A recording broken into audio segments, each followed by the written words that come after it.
You're listening to the Heroed Out podcast. To find out how to hear the latest episode or to connect with us, please visit heroedout.com. Consumer discretion is advised. Are we live? Are we going? We're live. We're good. Excellent. All right. We're up and running. All right. Let's do this. All right. Well, welcome to the Submission Coalition podcast. It's easy to read, hard to say. It doesn't flow. We didn't test that out. When we first came up with the name and we started saying it, we did not test out how well it sounded. On paper, it looked great. When you look at the definitions of each of the words, we're like, that's amazing. Say it fast. Right. Yeah, it doesn't work out. But you already have a name. You can't change it. Right. We need to have an acronym like a SCP. Something cool. A hashtag like that. Right. Something. So anyways, we're with Kyle Bainbridge. And stop it. You're already sting me over here. You can tell you guys have been married for a while. Yeah. And he has his own podcast called Heroed Out. And he's graciously letting us play with his equipment. So hopefully our sound sounds so much better than usual. Yeah, it's a nice little collab. So, yeah, this equipment really isn't that expensive, but it does make a big difference, when everything's tied together, when you can mix it together. So a lot better than Zoom anyways. So give us feedback, guys, if you like it. We're going to be shopping. So one of the things that Kyle brings to the table, which is unique, is not only does he have his Jiu Jitsu story, but also looking at it from a law enforcement standpoint, which is different than most people. When like my early training partners were all law enforcement, right? And so when you look at, and then for lack of a better term, when you look at a civilian using Jiu Jitsu and you look at a law enforcement, even day one, the way they look at the knowledge and the information is already different. Mm-hmm. It's very different. When the civilian is coming in and they're looking at jiu-jitsu and they're looking at the techniques and the like, I hate to say it, but a lot of them aren't necessarily looking at a real world application. I mean, I think they're looking at it going, I hope I never have to do this, and I'm not sure when or where I may actually have to do this. But whereas a law enforcement officer is always looking at it with a completely different lens. I mean, I used to hear from my training partners literally saying, remember that move we just did last night? Mm-hmm. I did it on shift, the next day. Yeah, and it's the same way with, with firearms. As a civilian, you're hoping you never have to do it. You get your concealed weapons permit, and as a cop, you're out there every day hoping you don't have to use it. But, that's the reality is you're probably going to have to. And defensive tactics, which is a very poor illustration of jiu-jitsu, is that exact thing. Like, you're going to put hands on somebody this week, period. Yeah. See, I graduated from the police academy in Stockton, California in 1991. So UFC hadn't hit the scene. Gracie Jiu Jitsu, as most people knew it, did not exist. Mm-hmm. I mean, if you watched Lethal Weapon or if you were in a heavy martial arts circuit, maybe you knew who the Gracies were, maybe. Mm-hmm. But law enforcement had not adopted anything of that nature. I mean, it would be probably close to at least another decade before law enforcement would really grab onto the benefits, maybe even longer. Yeah, and I don't have any evidence of it, but I think the Rodney King thing definitely didn't help. Which I was in the academy. I was literally sitting in 91 in my academy class when my TAC officer, Officer Ohlring, who ends up becoming chief of police for Stockton, he walks in, turns on the TV, and goes, "Life just changed." Yep. And literally, we're watching the live. We weren't watching the live event. Like the live aftermath. The live aftermath, but literally within the minutes of the event, not days later. I mean, we're watching the aftermath literally minutes, and he walks in, turns on the TV, and right there he stopped the class that we were in, and he was like, "Life just changed." Yeah, I think the game changed again with George Floyd because Yes. then you started to see, like when I went through the academy, they still teach, or it was still in the curriculum at the time, a rear naked choke. And that wasn't like a move that was highly popularized or anything, but they put you in it so you can know how it feels. They never taught you how to get out of it, Okay. which is At least you got to do it. right. When I was there, we would put our arms around another cadet's leg to put the squeeze on. We never got to actually test out the choke on somebody's neck. It was literally we were squeezing each other's thighs. Right? Well, they did have that as well, but they wanted us to actually feel how it goes because, like, you can feel the consciousness leaving you. Right. Just to know how deadly not deadly, how incapacitating that could be. You know, if you're the cop getting strangled or whatnot, then you're going out, they can go for your gun, whatever. Right. So it was a completely different mindset shift with that. But when George Floyd happened, everybody started taking chokes off the thing. And then now, you know, jiu-jitsu became this taboo thing again. Excuse me. But you're starting to see a little bit more departments say, hey, look, we're seeing all these videos come out of these cops using controlling techniques. You can get position and control. You don't have to submit. Right. You know, like, yeah, I'm capable of that, but I'm capable of that without jiu-jitsu. Right. You know, like anybody can watch a UFC thing and do a rear naked choke, and you can kill somebody if you left it on there. But knowing what to do and how to get out of that, I think that's every cop in the nation needs to have it. Right. Yeah. For sure. Well, because I think if you have the ability to controlling that opponent, you're less likely to have to go to the lethal level. Yeah, absolutely. There's a guy on the internet who's saying, oh man, I've been a victim of police brutality before. I don't know if I want cops having jiu-jitsu. And this is a guy who trains jiu-jitsu. I'm like, well, think about this. Do you want a reckless white belt who has no idea what he's doing, like me, and go in there and fighting, it feels like they're fighting for their life? Or do you want a tenured guy, you know, an advanced belt person who's been in that same position thousands of times? Right. Who's going to be more confident and be able to, you know, to keep their head under control while they're dealing with you? So they're like, makes sense. I'm like, yeah, it doesn't have to be weaponized. I mean, anything could be weaponized, but if that's what they're doing, they shouldn't have been a cop in the first place. Well, I mean, it's one of those things when you think about law enforcement. Yes, they carry a gun. Okay. That represents such a small fraction of a percentage of what they do, yet it becomes a focal point. You know, just like in jiu-jitsu, the submission or the ultimate submission, like a rear naked choke or something of that nature, that becomes a focal point. But it represents such an incredibly small micro fraction of what jiu-jitsu really is. You know, to be honest, and I think part of this, I mean, quasi becomes exacerbated by the whole submission only movement. To be able to, a person, I was hearing them talk about wrestling, okay, saying, well, wrestling's ultimate expression is the pin. Okay. And he goes, no, it's not.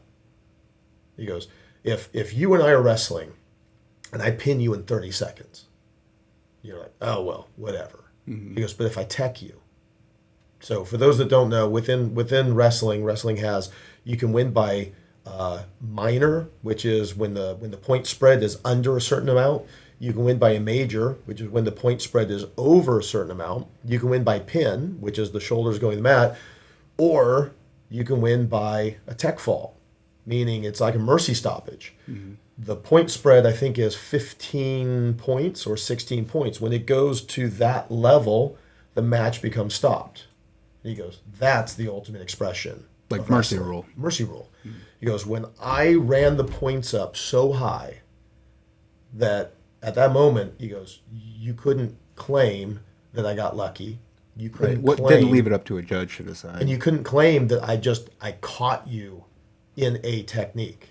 I controlled you to the point where the point spread became so great, you weren't even in the match. Okay. Truly speaking, is that not potentially the ultimate expression of jiu-jitsu. Absolutely. I mean, somebody can throw a wild armbar or something of that nature, and somebody can get caught. I mean, but what about that person who could straight up control another human being without the necessity of a submission, and yet control them in such a dominant fashion that you end up with the equivalent of a wrestling tech fall? I mean, yeah, I mean that's what I used it for and applied it to, because I mean, prior to jiu-jitsu or anything like that, you know, most cops only get the 40-hour defensive tactics class, which is subpar, as you know, and very infrequently do anything else unless they're in a specialized unit or on their own. Right, and on their own is very. The individuals that would train on their own whether they were law enforcement or not. Mm-hmm. And my own personal experience, having been a martial arts school owner who's been very pro law enforcement for a long time, the amount of officers that I can get to come in and train is extremely minimal. Yeah, and it's sad. And I was one of those people to begin with. I mean, you make every excuse. You don't have time. I don't need this. I've been dealing with, you know, people on the road for 15 years. I'm still here, yada, yada, yada. There's a lot of ego issues with it, obviously, in law enforcement. It's just par for the course, you know, because you can come out here on the mats and a 135-pounder will humble you very quickly. Right. You know, and I don't think a lot of people can take that, to be honest with you. Well, and I've had officers, when we were in California, I had officers that came in. His daughter trained with us, and he did a free month with us. And he trained in other martial arts. You know, so jiu-jitsu was, you know, as a martial artist, he's already trained in other stuff. And that exact scenario. I had a student that I think soaking wet was about 120 pounds, and this guy was about 220 and very, very thick, mm-hmm. You know, very athletic. And my soaking wet 120 pounder would mop the floor with him. Mm-hmm. And he literally, this was, I mean, this is almost verbatim, as much as my memory will allow me. He goes, "Thank you for the opportunity. I will not continue to train with you guys." He goes, "I've never felt so humble and so manhandled in my life." He goes, "I can't afford to feel like that." He goes, "I need to feel like I'm Superman." Well, then get better. And so that was his reason why he wouldn't continue to train, because this 120-pound kid, you know, was controlling him. Yeah. Like I said, I know so many that were just like, no, it's just not for me. And I think that there's probably a negative connotation that it relates to karate. Not to diss karate or anything like that, but using karate in a, you know, application on the road and stuff versus jiu-jitsu, night and day. Yes. Well, and jiu-jitsu fits within the realm of what most people think law enforcement should be doing. For sure. When they see a video of an officer throwing strikes for any reason, mm-hmm. we do periodically, we do like a little game, especially with the kids. We say, "Close your eyes." And then while their eyes are closed, we build a scenario. And then we say, "Open your eyes. Tell us who's the aggressor." Right. Okay. I didn't give them rules. I didn't tell them anything else. I just said, "Choose the aggressor." And 99% of the time, when they open their eyes, the ones who have clenched fists, regardless, they don't know anything else. All they have is just what they've seen, and I haven't given them an 8. But 99% of the time, the one with the clenched fist becomes the aggressor, not who's winning, who's losing, is the clenched fist. And so when you see videos of officers trying to do arrests, you know, and they're trying to get them, you know, put the cuffs on and the like, and you're literally seeing them just throwing punches. Yeah, or muscling through. And then you see another officer run in, mm-hmm. and literally just joins in the fray. Right, like a dogfight. And it never looks good. No, optics is a big part of it. And that's why I didn't understand when I was pitching it to my previous department. I was like, hey, like, strikes look bad, you know, and when you look like you're losing, it also looks bad. because then you have to overcompensate usually. Like if you're pulling somebody out of a car and you're grabbing them by the wrist and you're like 1 foot up on the car, it looks ugly. If you wrap them up in a Kimura, to help escort them out of the car, it's going to not only be more effective, but it looks so innocent compared. Because it looks so much more controlled. It is, because it is controlled. Right. And even with the, if there was a choke that had to be applied and stuff there's just so many benefits to it. And I don't, other than the ego part and the humble, I don't know how else to tell everybody else that they just need to do it. Just do it. Get better. But we joke even outside of law enforcement, mostly with the guys, not so much with the girls. When they come in, there's a couple things that either happen. Either they become fully hooked and involved, and I got to learn more. Yeah. Or I never want to be put in that position. Or they get scared again. off, right? They never want to feel that helpless again, and they go. Yeah, we had, and I wish I knew this at the time. The guy that I was his training officer. And this was 10 years ago. So like jiu-jitsu was on the scene, but it wasn't popular like it is today. And he was already a blue belt, and I had no idea. And I didn't know this story until much later. But when he came through training, one of the guys that I was on SWAT with was known for, being pretty well built and being able to take care of himself. And my trainee at the time, who's now a black belt, who was a blue belt then, mopped the floor with this guy. And like the whole class was in awe. Because he's some lanky guy, and I'm just like, I heard the story 10 years later when I was out there at training. I'm like, this is exactly why we need it. Like, it doesn't matter what you look like or how strong you are or anything else. Like, it's a game changer. Right. It really is a game changer. It's an equalizer. Well, I mean, it truly is. I mean, there's memes out there right now about, these are the guys that the average person fears, and they look like the big bodybuilder types. Right. And then, the next one is, and these are the guys that, real fighters, fear. And now it's guys like, Ryan Hall and they're these skinny, lanky, guys that you wouldn't have. Like if you took the average person, put them in a room and said, pick the biggest threat in this room, they're not the ones you pick. Right. I mean, there's not. I mean, you're seeing that a lot with UFC, but what they don't show you is that 115-pound female. That's the one you really need to be worried about. Well, like Christian, people underestimate him all the time. Yeah. We've had people flat out go, he looks like he should be doing my taxes. Right. Not a professional fighter. Yeah. Because he doesn't have that look. Hey, other than better. the cauliflower ears, but, universal warning sign. Yeah, exactly. That would be good in law enforcement. That's good on the street. Like, I want somebody to underestimate me because they're going to look for the biggest, baddest, threat. So I don't want to be that. I don't want to seem like that. You know what I mean? Well, and that's also one of the things that tends to happen with people in general.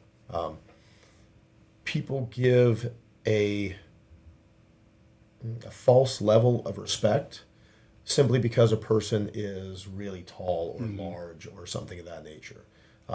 When I hate to say it, the reality is, that person may be impressive, but they'll only be impressive for a specific situation or a specific amount of time. And then once you take them out of that situation, they actually become one of the easier people to manhandle or to operate against. Yeah, and I mean, with the height thing, everybody's intimidated by height, but once you're on the ground, you're all the same height, and the majority of the fights go to the ground anyway. Well, and I'm speaking from my own experience. Other people may, most of the people that I compete against and the like are usually larger than me. Now, granted, these are people who have dedicated a lot of their time to actually training, and they are dangerous. I mean, they're very skilled individuals. So as a larger individual, I mean, when they're moving, but when I go with people who haven't trained, like I said, they're strong for a little bit, but the part I've always found is that smaller individual really had to put a lot of effort in to be able to get the accolades that they've got. That larger individual, and this may be something that other people may disagree with, but hey, again, I'm just going based on my observation. When they're that large, the respect that they're given and the like is based off of perception, and that person tends to not train to the same level if they train at all, simply because you see big guy, hey, why don't you come be a bouncer? Right.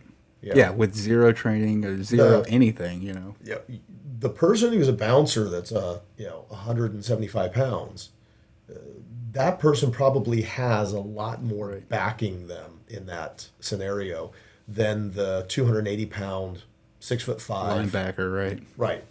Yeah, that's a deterrent, is what that is. Unless they're, they've trained, and those people are seriously deadly. But correct, and that becomes a major factor, is that when they train, but I find that a lot of them don't, simply because their size has always been the deterrent. Not a lot of people would step up to go against them, but when they do,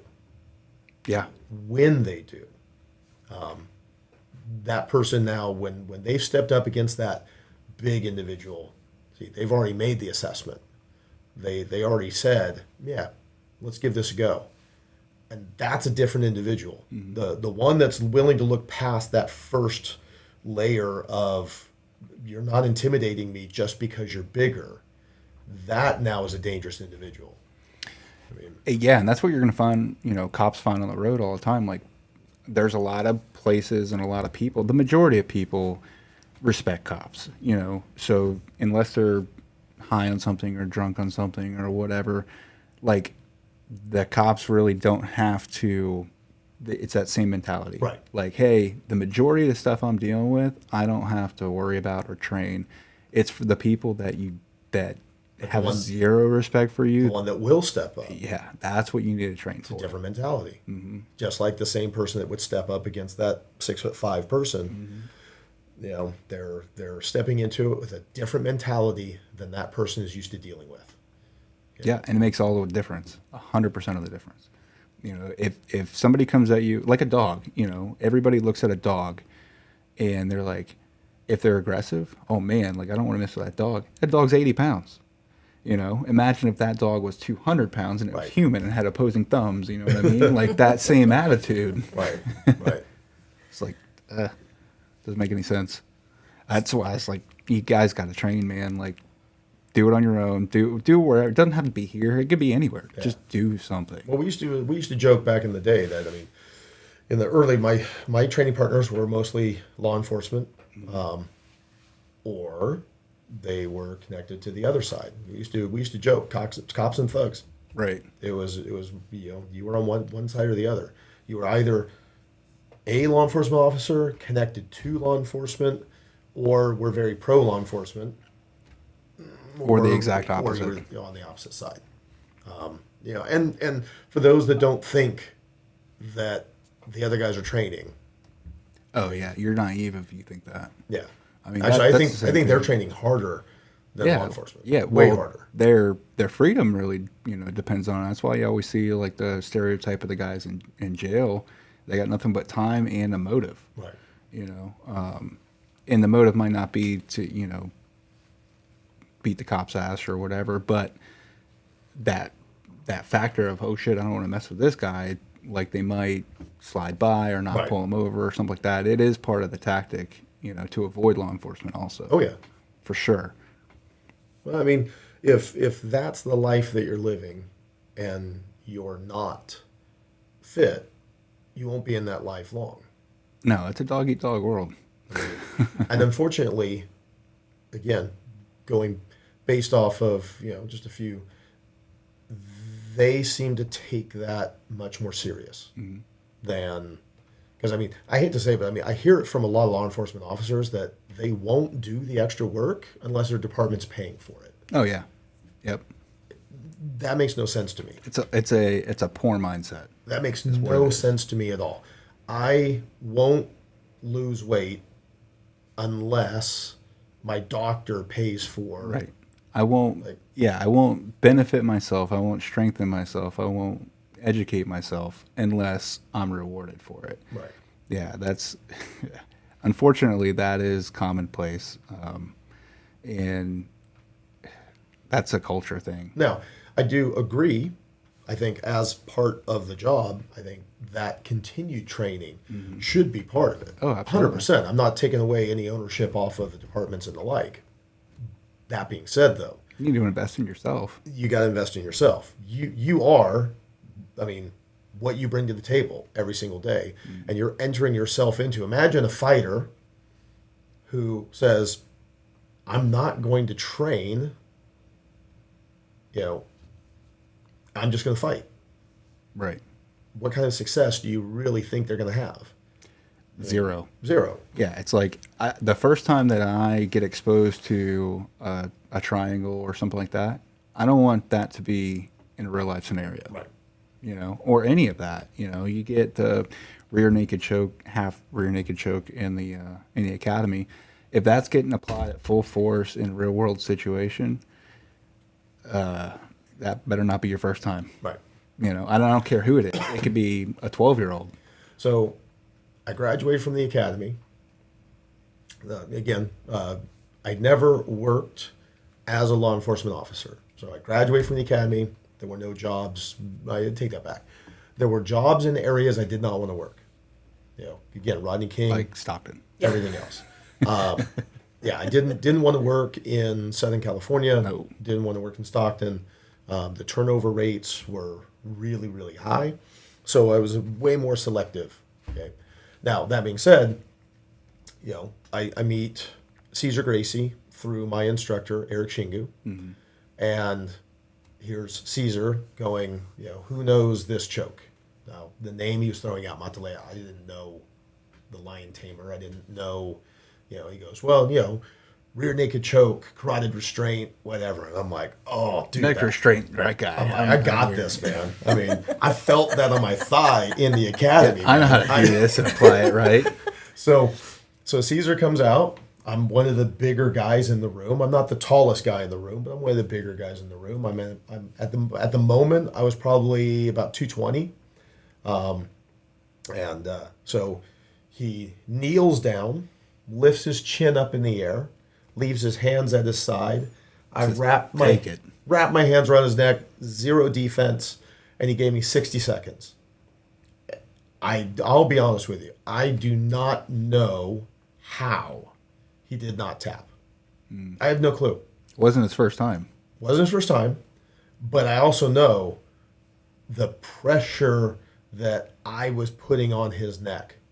Even if the choke was not, which it wasn't, I had no real choke. I was off. I was putting pressure in areas that weren't collapsing the windpipe or the carotids. It was uncomfortable, I'm sure. He had to have been extremely uncomfortable. My arms were jello at the end. Oh, I bet. I mean, jello. I was giving it to him. Big kudos, big props to Cesar. Again, what he had to have been feeling inside in that moment with the amount of pure let this clock run out quick. Pain. Right. But he didn't tap. Right. And then he goes, my turn. So I sat down. You get 3 seconds. He put one hand around my neck, put the other hand behind his back. And again, I'm not defending. Mm-hmm. And I'm feeling loopy, within like 3 to 5 seconds. Seeing stars already. But it was so impressive to me, though, because like I said, I learned the mechanics of the movement. Never had it done to me. Mm-hmm. Never did it to anybody else. Thought I had it. And legit, I squeezed for everything I was worth. And again, I'm very surprised. Imagine my shock if that was a real fight. Well, imagine it on top of that, the guy being high on methamphetamine and right. impervious to pain or right. cocaine or whatever, and amped up and naked right. and greasy. You know what I mean? Like, that's the real stuff. But all the no-gi people out there were like, yes, naked. Yeah, I can do this. Training for this. No collar chokes for me. But I mean, that's a reality. And then they get so reliant on like other weapon systems and stuff, and they see a taser. Like, you've seen videos where a taser fails, and you're like, oh shit, like that's all I've been training for. What do I do next? You're gonna bust out this little rinky-dink baton that isn't gonna do anything but get taken from you, and you know what I mean? Like, even if even if you applied a perfect choke, like unless they passed out, it might not work. But joint manipulation, everything else, the body can only move so many different ways. It might not hurt them, Right. but you can still control that person in a non-violent manner. That's what the beauty of jiu-jitsu is for me, and that law enforcement stuff is it's not violent. Yeah. It's the antithesis of violent. It's all control. Yeah. You could do strikes from that, and that's what you see in MMA. But jiu-jitsu doesn't involve strikes. And for the people out there that have never been or anything like that, like, we're not making people pass out on the mats. Like, that's not the game. It's a sport. I personally think you're kind of dumb if you are allowing in training now granted, if somebody catches a choke on me or the like, you're gonna make them work for it. Well, I'm at a point with my knowledge base where,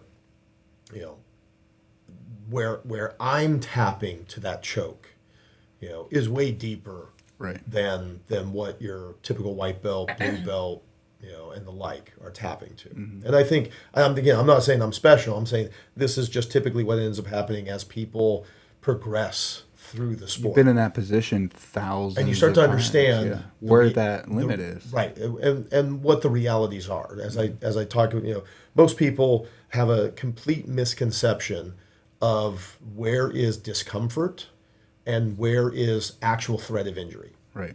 To them, they're the same line, and so they tap to what they feel as discomfort, and the more they train, the more they find those lines separate dramatically. Well, your confidence builds too, and I think that's the important part of jiu-jitsu, especially for law enforcement, is to continue to do that and contact people, because you're touching people on the road and stuff in real life scenarios, but a lot of that is kind of like when you're rolling and there's a scramble. Like, it might be luck of the draw who gets what, and you don't even know what you're doing. So, increasing your knowledge base to shoot for that underhook or to lower your hips or things like that, you just don't get anywhere else. Right. Even when we're teaching the kids, a big focus is whenever they start crying or whatever, is, are you hurt or are you injured? Exactly. We need to identify which it is. Are you hurt or are you injured? Mm-hmm. And having them understand the difference is a huge part of self-defense for them. Oh, yeah. If you're hurt, you're going to suck it up and you're going to move forward. If you're injured, we're going to address it, because then it's something real that we need to, take it a step further. Right. Yeah, no, it's the same thing. Like when I was on SWAT all the time, they'd say, anybody injured at the end of the day, right? Anybody hurt? No, everybody's hands go up because, they've been running through the mud, right. And, you're uncomfortable. Mm-hmm. But that's just life. I mean, if you got into a real fight, their chances are you're going to get injured in some fashion. Oh, yeah. Whether it's you need stitches or whatever, but to drive it home, you don't need that to be the first place that you experience that real, threat. Well, then you hear from other people that are like, hey, it gets better. Right. No, it doesn't. Right. That if you go to the gym to lift weights, unless your only goal is to lift the same weights every day, it gets better. Mm-hmm. If you're always pushing for 1% more, it never gets better. It never gets easier. Right. Because the struggle is always pushing to the same. Yes, I can lift more than I did back then. Yes, I can run farther than I did back then. Yes, I can run faster than I did back then. But because you're always striving for 1% more, that's a ratio. Mm. That's a percentage. So before, 1% didn't equal that much. Yeah, you're going to get beyond that bell curve. Today, to be 1% better, you have to push further. Mm. So the discomfort doesn't get easier. The discomfort doesn't go away. It's always, it doesn't, like I said, it doesn't get easier. Your ability to mentally handle that push becomes stronger. But the push itself, if your goal is to always get better, the push never gets easier. Yeah, I always liken it, whether it's in sports or jiu-jitsu or weightlifting, or you want to be a world record holder in push-ups, like you're going to need to keep doing the same thing over and over and over. It's relentless, and it's never like the journey doesn't end. Like there is no end game. You both are black belt instructors now. It hasn't stopped. No. If anything, It gets harder. It not only gets harder, I think you probably have more of a push to do it now because you've achieved that ranking or whatever, and you're like, well, now we got to see how far we can take it. Exactly. Well, like I'm trying to think who was it Muhammad Ali or Schwarzenegger? One of those two. May have been Ali, where they were asking him, going, well, like how many sit-ups do you do? And he was like, I don't know, maybe like 50 or 100 or what. I can't remember if he actually put out. And they're like, that's it? And he goes, yeah, but I don't start counting till it hurts. Right. So if it takes 1,000 to get to that level, I mean, when the growth starts happening, it's when it's uncomfortable. That's the part. So it's like he's like saying, I mean, like legit, I don't even start counting until I hit that point of being uncomfortable. Mm-hmm. That's now when it matters. And so, when you're just beginning, that may have been 10. Right. And so now everything after that 10 is extra. Mm-hmm. And after you've been doing it for a while, I mean, shoot, what's Goggins doing? Yeah, exactly. I mean, stupid stuff. Thousands. Right. Yeah, when running forever. Right. Like, so for him, where do you stop? For him to reach a point where it now feels above and beyond, mm-hmm. How much work did he have to do to get to that level? Right. I mean, and that's why I say it never gets easier, because now what you have to do to get to the point now where you feel it's above and beyond, if you're always doing your best and you're always doing that 1% more, trying to go for that 1% growth, always feels the same. Yeah. And I said this before in one of my podcasts, like the more time I did in law enforcement, I'm sure you guys can relate to jiu-jitsu, but the more I did in law enforcement, like the longer I was there, the more I realized I didn't know. Like, and it's ever evolving, right. Just like jiu-jitsu. You guys come from a very old school jiu-jitsu, and now people are doing weird, stuff that wasn't ever around before. But if you didn't keep up with it, you'd fall off the side, And I think that's another thing that deters law enforcement or just a type A personality in general is it takes forever to rank up. Like everybody's so. Well, you're playing a long game for sure. Yeah, it's a long road. It's not a short term. There's no 3-year black belt like a karate thing, right? Well, unless you're like a Kyotera or. Right. Yeah, but I mean, like, if you're going to make it to the NFL, you're going to make it to the NFL. Exactly. Like most people who play football don't. And that will be a very small percentage. Right.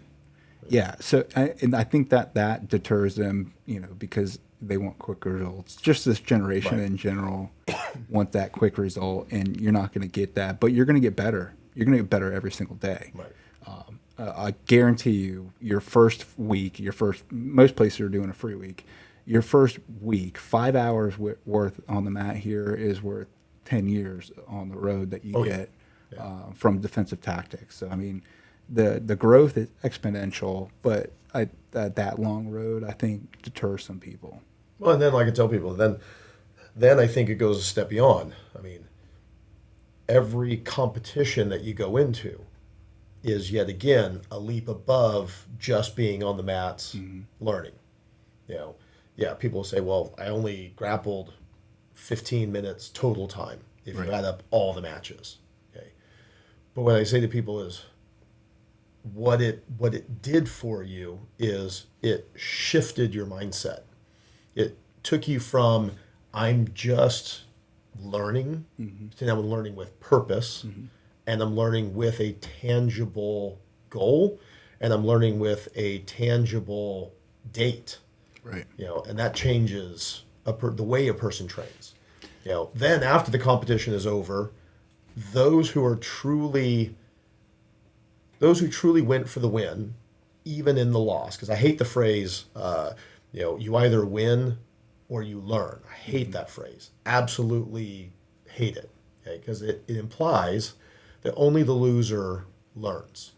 Okay, and that's inherently wrong. Right. Okay, so you're telling me that when two people come down to a narrow split decision, that the winner does not go back and reflect on the match or anything else. Hopefully. And at the same time, I know a lot of people that lost, that the moment they're like the referee, all the externals that they don't control at all contributed to their loss, and they don't see anything that they did as being able to be done differently. I'm sorry, but you did not learn in the process. As long as all your excuses are about all the things that you didn't control, then so there are people who learn and win, or learn and have lost. There are people who win and still learn, and there are people who lost and won't learn a thing off of that match. That's mentality. It's mentality.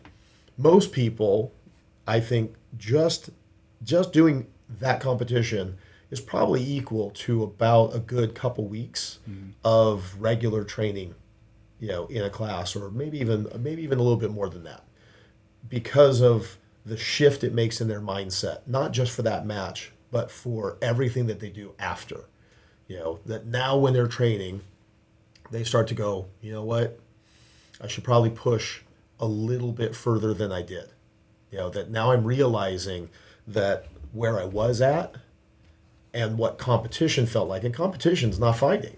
Right. Competition as an officer, that's not the same thing. Right. When an officer has an actual resisting individual, that's a level above even what's going to happen in competition. Yeah, there are no rules. I mean, and it might be a fight for your life. Yeah, and it doesn't have to involve weapons. No, and that's the beauty of it. I think that, like I said before, that cops have been reliant too much on these other weapons, and you are the weapon. And your mind is the weapon. Too many people just want to do the bare minimum to get by. Right. Period. Like the guys that say, "Oh, if they're not paying me for it, I'm not going." Or if I can't go to that place and get half off, I'm not going to go eat there, or whatever. Like bare minimum. It's because they're comfortable and they're lazy. That's what it boils down to me. And I've been in seasons like that myself. Where you make excuses for everything. Oh yeah. You're human, and if you haven't had that, you're not human. But there does need to become a point where you need to have the why. And those people in competition that learn from something, their why is next time. Right. Or if the guys that didn't learn anything, they didn't come in with a why. Well, I mean, I greatly, when we have the ladies that come in for self-defense class and things of that nature, or people when you talk to them and they say, well, why do you do this? And they're like, well, I want to learn how to defend myself. I go, then let's compete. Mm-hmm. Because you need something that's going to take you to that next level. Class does not feel the same as competition. Competition does not feel the same as a fight. But at the same time, you need as close of an experience as you can get that still keeps you safe, but lets you really comprehend where are you at in your skill, and does it actually serve the purpose you think it did. I think competition mimics a little bit of the adrenaline dump. Yeah. Mm-hmm. That you don't get in class time normally. Yeah, a little bit of a amygdala hijack really for sure. Gym. But even then, it's different though, because the competition, you know where, you know when, and then as the competition comes, you also know the who. Yeah. You know none of that in the real fight. world. Right. In the real world, you're having to look at it and say, is this the time? I don't know. It may be, it may not be, but at least having experienced that adrenaline dump, at least having to experience a person now who is not there for your advancement. They're not there for your purpose of drilling or getting better or anything else.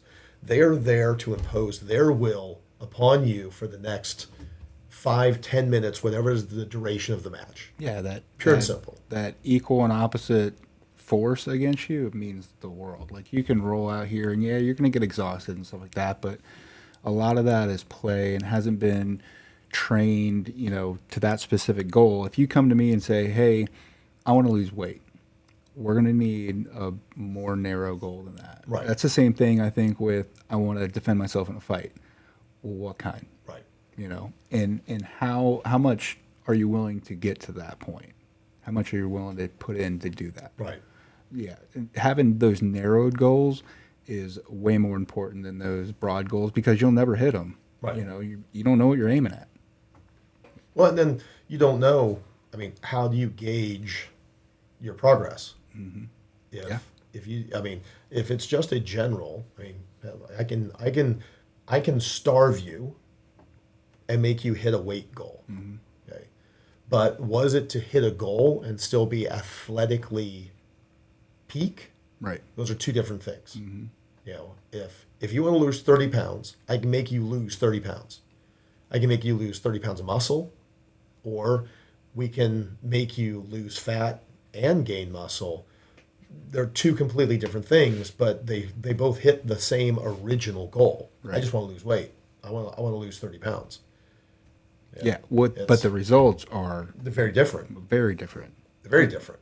And if you don't have that structure, if you don't know that, then which one are you achieving? Mm-hmm. Neither, probably. Right. Well, more than likely, you're probably doing the one that's the easier one, which is just pure weight. Mm-hmm. Again, anybody can starve themselves. It's like same thing. Going, I want to get stronger, or I did I wouldn't call it a rant, but I did it's about a 10-minute video I did about a year or so ago, where again, people come in and they roll, and they go, oh man, I need to get more. I need to get stronger. I need to get more cardio. I need to get whatever. No, you don't. Not now. Right. Later you will. That's fine tuning. Later you will. Mm-hmm. Right now, what you need to do is learn what it is that you intend on doing. If I'm a race car driver, okay, and I've never driven a race, I've never, so you drop me in a car I've never been in, put me on a track I've never done, and I've never raced. You're going to hit the wall, buddy. And when I wipe out on the first corner, do I go, I need more horsepower? Not likely. No, not likely. In that moment, I was the issue. I didn't know how to use any of the tools I already had. I actually don't even know how to make an assessment of was my car good or not.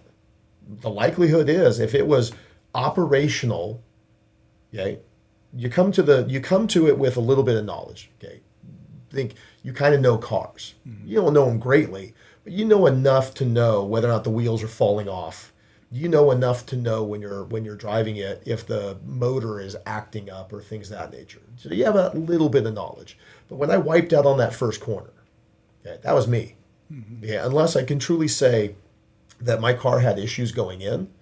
The issue was... But you're the biggest factor for sure. I'm the biggest factor. I didn't know how to manage those resources. The car... I used to have a little Porsche 914. Okay, 100 horsepower at its best. Maybe less. Maybe closer to 90 horse. Okay. If you went out and wiped out on the corner, okay, the likelihood is getting more horsepower makes you wipe out faster. Horsepower, right. You're driving along, it was not knowing how fast I was going, not knowing the line I should take through the corner, not knowing, again, if you should have been braking, which, in most cases you do all your braking before the corner, you don't brake in the corner, when you're accelerating on the way out, things of that nature, how to hold a drift if you're drifting, things of that nature. That's all knowledge that you have to do by doing. Then you can make the assessment and say, yeah, at this point in time, better suspension's probably more what I need, not more horsepower. And that becomes part of if you just say, I want to lose weight, that's fantastic, but you may be robbing yourself of the real goal, of the real thing. Again, you wiped out on the first corner. Horsepower is not going to be the solution. Right. Going hotter into the corner is not going to help you. So in law enforcement, especially like in that circle, they always say like, hey, more tools for your toolbox. Same thing, but you already have the tools. You just don't know what you don't know. Yeah, use them. If you get into that Porsche and you've never driven a car you're going to have a hard time. Right. You know, even if it's been sitting in your driveway for 3 years. Or even if you've never driven aggressively Right. like that. Yeah. You've driven a car, I'm sorry, but driving on 4 is not the same as driving a track. Yeah, absolutely. And I can, personal story, going through motor school, same kind of thing. Anybody who's gone through police motorcycle school will tell you the same thing. Like, most people can get on a bike and go from point A to point B, you know, the house to the bar kind of thing. But then you start riding like these rodeo guys and doing tight circles and maneuvers and figure eights and stuff like that. Like, you are operating at a foundational level, and now you've just enhanced your skills. That's what I think jiu-jitsu is, from that defensive tactics, because they do teach you some basic stuff, drop your base, Right. And some, you know, very minor takedown stuff.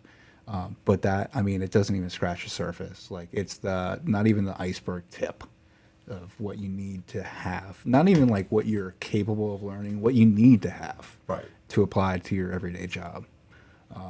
Yeah, I mean, there's just so many techniques that I throw all the other stuff in the garbage, like OC, spray, the baton.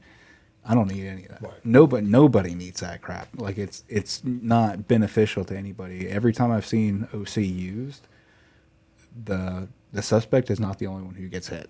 Yeah. There's usually friendly Right. fire. You know? Yeah. That's what we tell the ladies during at the self-defense class. I'm like, does anybody carry mace or pepper spray or anything like that? And they're all like, oh yeah. I said, have you tried spraying something? Right. Well, that's why they expose you. You Yeah. know, in the law enforcement world, they expose you because if it's you, you're going for the ride with it. Yep. See, now, when you did that, what was that experience like? Hell. But It wasn't fun. But what did they have you do though? Like after they put it on you, after they applied it. So when I first started, it was basically just a swab, you know, just to expose you to the uncomfort. And then, you know, somewhere down the line, somebody got the idea of, well, if you get sprayed, like, that doesn't mean like in scene, like, Right. that's in the middle of a fight. So then they started integrating some stuff where you're using other weapons or striking or that kind of thing. And even that's a 30-second deal. Right. But you're experiencing that, the effects of the OC for 30 minutes, Right. you know, and in a real life fight, like, you're going to experience it for 30 minutes. You know? Right. So imagine you're in that environment and they apply it, spray you, whatever. With mine was a rag that they wiped. Now that was a very saturated Right. rag. So I mean, I know. I mean, all over my face, eyes, nostrils, mouth, everything. I mean, the whole thing got hit. But now imagine that as part of your training, you do that, and now you get somebody resisting you. Oh, yeah. Get somebody in physically fighting you. So yeah, I didn't have to do anything. I got wiped with the rag.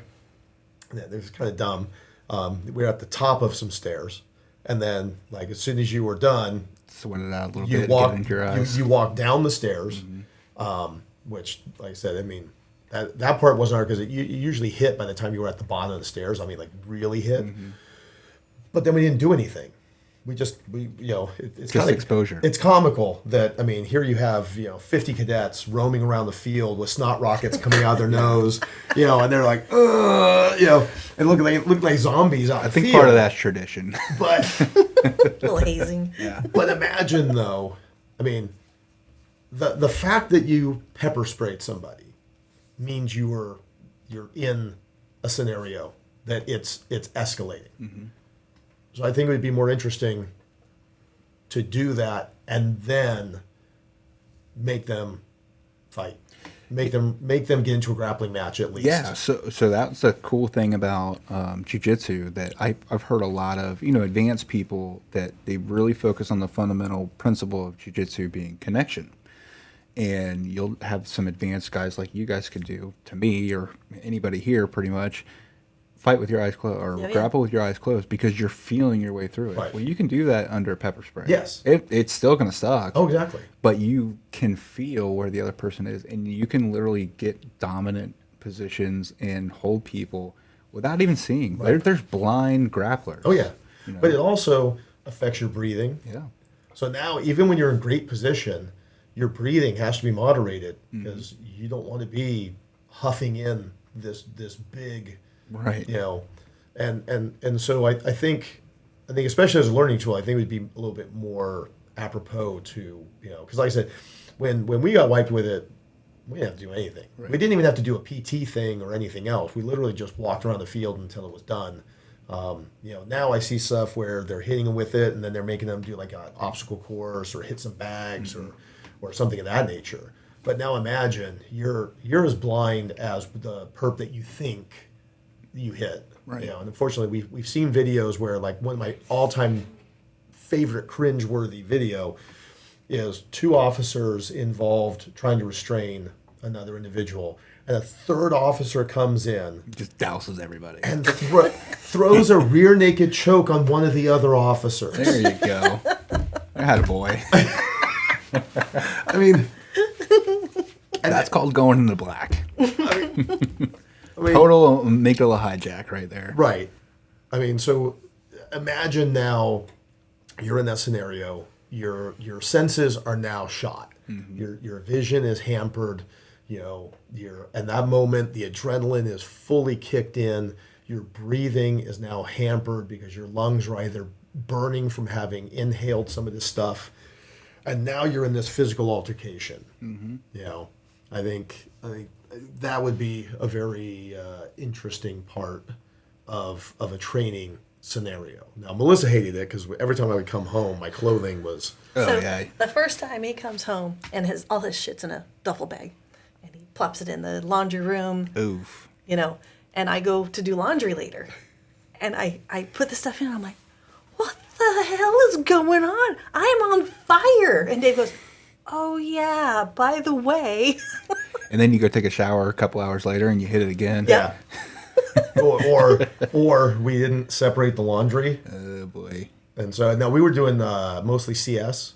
So that's more of a crystalline structure, non-soluble. Yeah. And we were doing, like, a lot of our drills were being done in a room or in a house that is only used for that. So the amount of residue that's I got in there, lit up. I mean, it's just doing laundry. Yeah, I've had the unique experience versus most cops being on SWAT, where they expose you to some other ordinance and stuff like that, and like the CS in a canister when it's micropulverized in there. Oh, it's like fog. You can't even see your hand in front of your face. It's miserable.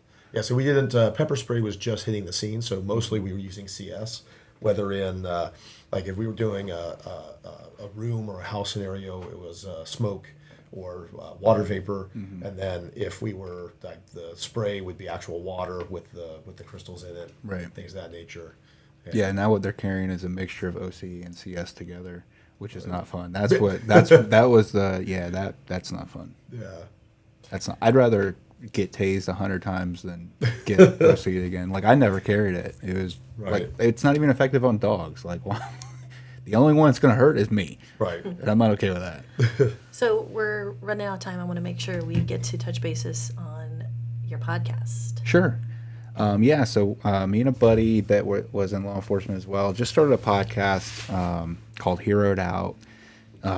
Basically, it started off, it's just a hobby, but it started off like basically just tired of the bullshit, with society hating on cops and stuff like that. Like, most people don't realize, well, the cop haters, I should say, don't realize all the shit that first responders go through. It's not just cops, it's now nurses and teachers, and that's been exacerbated over COVID. So we just kind of wanted to have some unadulterated discussions that nobody else is really, talking about or really saying, and it's just kind of get ignored and pushed to the wayside. So that's just a fun little hobby that we created, and helps get the message out. Sharing stuff that's purposeful for life, like Jiu Jitsu and reading and physical health and mental health, and just overall trying to be a better person. That for everybody. So that's really the purpose of it. But it's on every platform, Instagram, Facebook, YouTube, Spotify, you name it, it's out there. It's also at heroedout.com, HEROD out.com. Appreciate it. Yeah, and I've listened to a couple of the podcasts so far, and you guys have a real great like the mix of some of the guests. Like, like for us, it's almost always been jiu-jitsu based. Right. For you guys, it's been a little bit more open, because the purview of what you guys are looking at, like you said, some of it mental health, physical health, social issues, things of that nature. Because that's the one part that I think that most people don't truly comprehend. When they do their job and they clock out, they're done. They're gone. Right. They go home, and maybe they bitch about their job or their boss or whatever for an hour after they get home or anything else. But most of your Leos and most of your actual first responders, there is no true clocking out. No. I mean, getting removed from it. I mean, military, nursing, I mean, especially like on-call nurse, like that's the life you live. Real estate, realtors, like they're consumed with their job. Right. And their job might not be dangerous, but it could be. Same thing with a teacher, same thing with a nurse, just like that hypervigilance. And that plays a huge toll on you. And that, I mean, it did on me. Like, you're always on alert. I mean, even checking the mailbox. Like, there's been, not hits, but there's been people said that they were going to, do something to me personally, right. or, a buddy and stuff like that. Like, it does never end. Like, whoa, I'm off the clock right now. Right. Like, hold on, time out. Right. Can we time back in when I get there? Right. Imagine a person who worked at Starbucks, having a client that came in that got upset because you made your coffee wrong, and then going, I'm going to see you at your house tonight. Or, run into Publix later with your family with the same person. Right. Like, it's a totally different beast. I mean, it definitely takes its toll. Like, I've compared it to military and stuff like that. Like, when you go overseas and go to war, and I've never been, but I can only imagine that when you're in war, your alert system's always going. And then when you come home, some people have a harder time than others, but right. For the most part, they're not in that same environment that they were, even if they feel like they are. But as a cop, usually you work where you live or very close. So you really don't get that reprieve. Right. So you've always got to be on alert. Well, then there's some jobs that, like Melissa and I used to talk about this. There's some jobs you go to that every day is a refresh. Mm-hmm. Every day is a brand new day. Yeah. The projects I'm working on today, the potentially the clients I'm dealing with today, or the like. When I clock out, I'm done, and when I come back tomorrow, it's literally a brand new day. Mm-hmm. Then you have the other jobs, they're a little bit more long-term goal oriented, or even right. To where you're working on a project to where the issue that I left today will be waiting for me when I come back tomorrow. Okay, and that's in a lot of just general businesses. Mm-hmm. But again, when I clock out, I get to remove myself from it and then I'll be back tomorrow and I'll pick up where I left off. But the stresses of yesterday are my stresses of today, and potentially are my stresses of tomorrow. From 3 years ago. Right. Compared to the job where literally when I'm done, I'm done. Like when I worked in a movie theater, when I was done for the day and I came back tomorrow, it was literally a brand new day. Nobody cared you about might have had stressful days and stuff, but you probably didn't have any traumatic days. Then like I said, then you get into the job where now we work on a deadline. The stuff I'm doing today will affect me 8 weeks in for the future, or tomorrow, or the like. Then you get into that realm where you get into law enforcement or nurses or the like, where something happens today that could truly, just completely sit on your mind. Change the whole trajectory of your life. Your whole life. And it's something that it's part of your job. See, now, when most of the other people, they think, oh, I've got a hard job. No, you don't. Yeah, exactly. No, you even don't. if it's laborious. It might be hard work, but your boss yells at you or something of that nature, but you didn't have to go pick up a dead child, Right. And then be hampered in the scenario. You know who did it, but you can't touch them, things of that nature. Or the nurse that has to, in an emergency room, or a doctor or whatever, that literally has to see these things, and they can't turn that off at 5 o'clock when they go home. And they can't turn that off when they go to bed. And they can't turn that off. Now, other people may say, well, I've experienced things of that nature. But generally speaking, you didn't experience it as part of your job. Right. I mean, yeah. So one of the books, and to touch on it real quick, one of the books that I'm reading that was from a fellow retired law enforcement officer, and the research that they did found that the average person might experience one traumatic event in their life, where as a first responder, whether that's a nurse, paramedic, or whatever, experiences about 8,000 in their life. Big difference. Right. And that's another beautiful thing about jiu-jitsu. It's almost therapeutic because you really can't think about anything else when you're rolling. But if you do, you're about to get choked. We had an awesome podcast with We Defy Foundation. I forget what his name was. Anyways, Tim Kreutzer. Yeah. And we were talking about the benefits of jiu-jitsu for PTSD and mental health. And that was something we really talked about, was you cannot think about anything else. No. You can't think about your day. You can't think about tomorrow. How much money is in your bank account? You're purely in the moment, and you are in control of your destiny with jiu-jitsu. Like, nobody else controls the outcome other than yourself. Right. Like, you choose to tap at any point. You have control, whereas in your everyday life or in your job, you may not have had control. Yeah, there's not a lot of outside influences when you're rolling with somebody. No. There's one other one. And your whole objective is to negate that. So, yeah, it's been super therapeutic for me.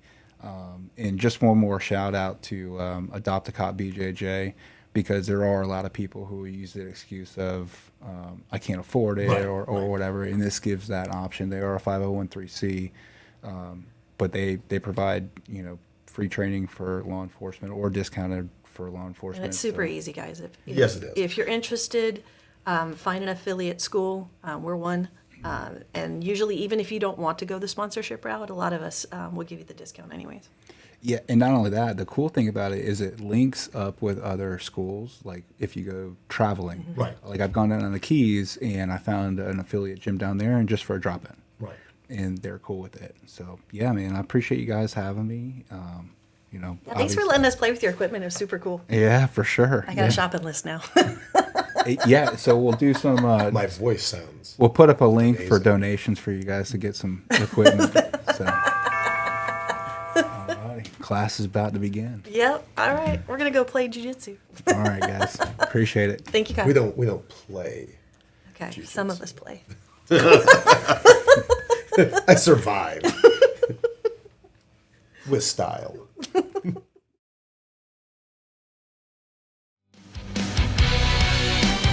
Thanks for listening to the Heroed Out podcast. For the latest news and episodes, visit us at heroedout.com or on social media.